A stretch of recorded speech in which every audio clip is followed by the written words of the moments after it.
boring. I give up. Then we'll all have to stop. Have you done your homework, Melchior? Go on playing. Where are you going? Walking. Look at Darkston. Why should I walk in the dark? What about Central America? Louis XV, 60 versus the Palmer, and 7 quadratic equations.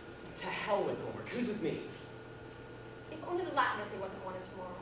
Can't think of anything without homework getting in the way. I'm going home. And me. Homework. And me. Sleep well, you bunch of whip-sucked half-milers! You know, I'd like to know exactly what we're in this world for. School makes me wish it was a card course. What do we go to school for? To be examined. And why are we examined? So we can fail. 7 have got to fail because the next class is only big enough for 60. Felt so odd since the holidays. If it wasn't for Papa, I'd sign on board a ship and leave tonight. Well, let's talk about something else. Well, I've already decided. When I have children, I'm going to let them sleep together in the same room, in the same bed if possible, boys and girls. I'll let them help each other to dress and undress day and night. And when it's hot out, both the boys and girls will wear nothing but a white woolen tunic and a leather belt. That way I don't think they'll be as tense as the most of us are when they grow up. I'm sure of it. The only question is, Lawrence, what about when your girls have babies? Why have babies? I believe in a definite instinct in these things. For example, suppose you keep 2 cats, a Tom and a bitch, shoved together from when they're kittens. You keep them away from all outside influence, they only have their instincts left. Sooner or later, the cat will become pregnant, even though it had no example of father. With animals, that must finally happen by itself. Oh, even more so with men, I think.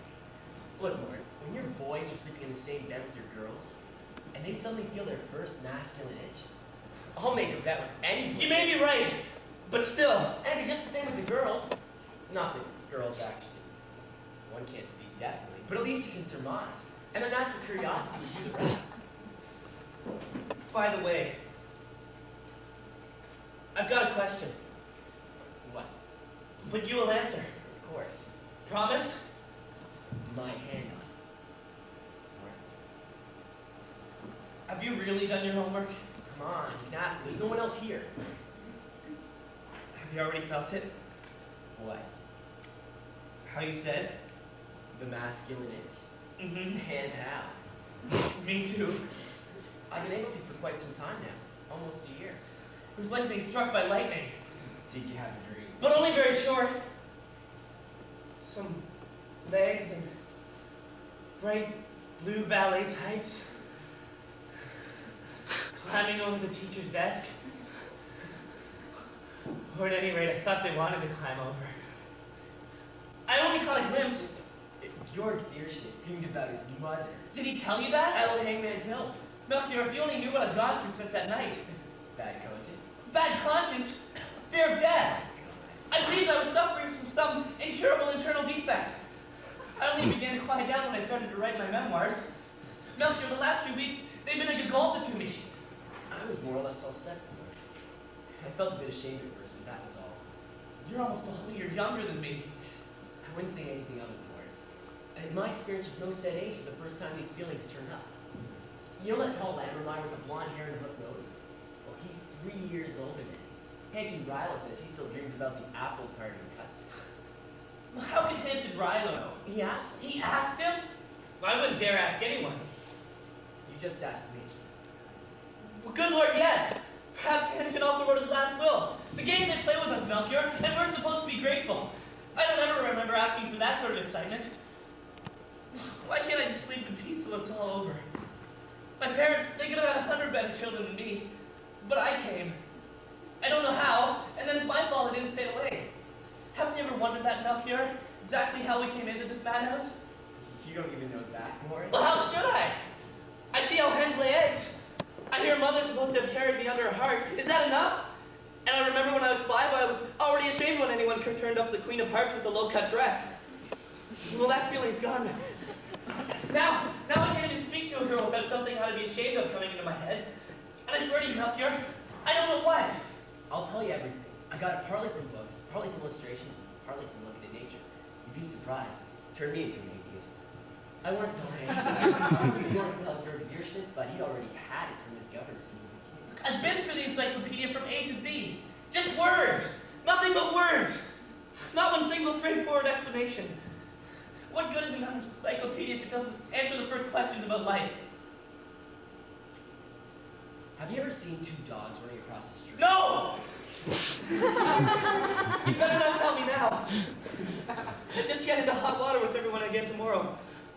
I still got to face Central America and Louis the 15th, 60 verses of Homer, 7 quadratic equations, the Latin essay.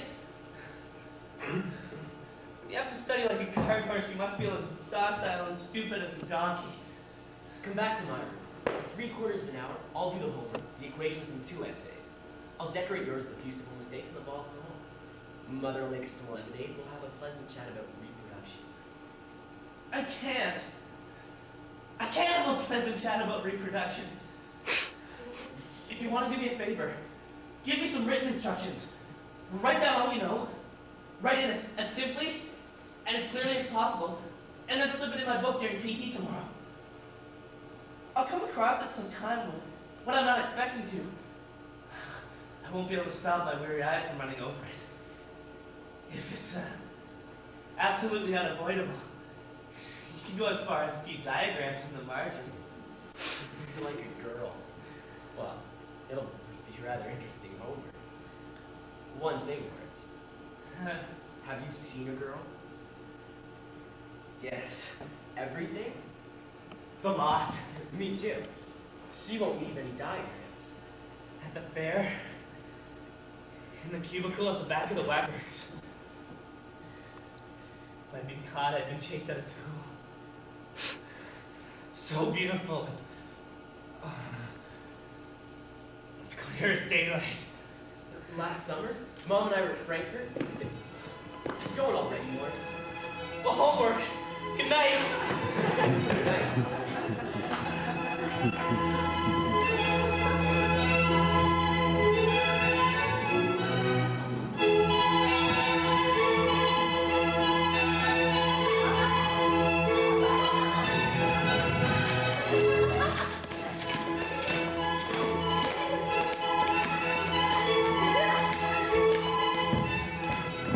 How the water gets into your shoes. How the wind blows in your face. How your heart hammers and hammers. Let's go to the bridge. Ilsa said the river's full of trees and bushes. Boys are taking the raft on the water. You see him out the board was nearly drowned last night. Oh, he can swim? Of course he can, If Brad. he couldn't swim, he could easily have been drowned. Your bowl's coming undone, Martha. Your bowl's coming undone. Oh, let it come undone. It annoys me day and night. I mustn't have curly hair like you. I mustn't have natural hair like Wendla. I mustn't have a fringe. I even have to go around the house with it done up, all to please my aunt. Tomorrow, I'll bring a pair of scissors to Bible class. While you recite, "Blessed is the man who walks not in the counsel of the wicked," I'll cut it all. No, Wendla, for God's sake. Papa would beat me till I'm crippled, and Mama would lock me up in the coal cellar for 3 nights at a time. What would he beat you with? Sometimes I think they'd miss something if they didn't have a disgraceful brat like me. But Martha, And they wouldn't even let you throw the bright blue ribbon through the top of your petticoat like us? pink satin. Mama insists pink satin goes with my pitch black eyes. Blue looks so well on me. Mother, she pulled me out of my bed by my plaid. Well, I fell headfirst flat on the floor. You see, Mother comes up to pray with us every evening. If I were you, I'd have run far away long ago. There you are. See what it'll come to. Yes, there you are. But she'll learn. Oh, she'll soon learn. At least I'll never have to blame my mother when anything goes wrong.